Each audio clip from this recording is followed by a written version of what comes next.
अपना Varachha police station में लाभेश्वर विस्तार जो कि बहुत अगत्य विस्तार है, ज्यां अपना त्रण धारासभ्यों अपना विधानसभा बॉर्डर पर लागे है, 4 कॉर्पोरेशन वार्ड जो बॉर्डर है, अँ खूब बहार ने भी खूब पब्लिक अँ काम करवा वाली जो टेक्सटाइल हो डायमंड अँ रहे है, तो मिक्स बस्ती धरावता विस्तार है जो बहुत अगत्य विस्तार था।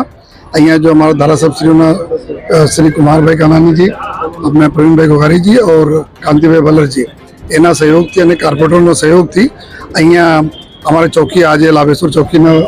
इनोग्रेट करवामां आवेला अने अमे बधाने खातरी आपी छे आ चौकी में रहता हमारा पुलिस स्टाफ अधिकारीओ आ विस्तार में रहता लोगों तमाम जो समस्याओं ने दूर करवा माटे पूरी जी जानती मेहनत करशे। विस्तार में कायदो और व्यवस्था खूब सारी रीते जळवाय एने जो पूरा अमे लोग मेहनत करता रही। साथोसाथ आज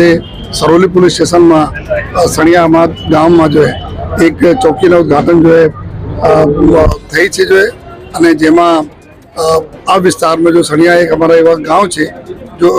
जो ग्रामीण एरिया तरीके भी एना ओळख छे, शहर भी है जो है, तो त्या भी हमारा जो धीमे धीमे जो एक्सपेंशन थई रहा है जो है पुलिस ना, तो एना बहुत ध्यान में रखी अभी पुलिस स्टेशन जो चौकी जो माननीय मंत्री श्री प्रभुभाई पानसरियाना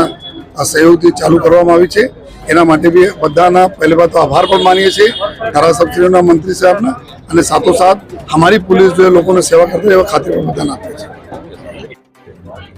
आज रोज सणिया अहमद पोलीस चौकीનું અહીંના લોકોના સુખાકારી માટે લોકાર્પણ કરવામાં આવ્યું છે। સુરત શહેરના અને ગુજરાતના કાયદા અને વ્યવસ્થા માટે સરકાર ખૂબ ગંભીરતાથી બધી જ બાબતોમાં પગલાં લઈ રહી હોય ત્યારે આદરણીય મુખ્યમંત્રી શ્રી ભૂપેન્દ્રભાઈ પટેલ સાહેબ,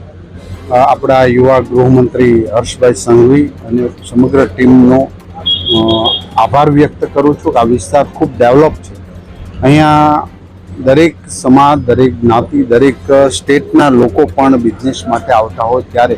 એક સદભાવનાના વાતાવરણથી સંયુક્ત રીતે લોકો કામગીરી કરી રહ્યા છે। તો એના વધુમાં વધુ સેવા માટે જ્યારે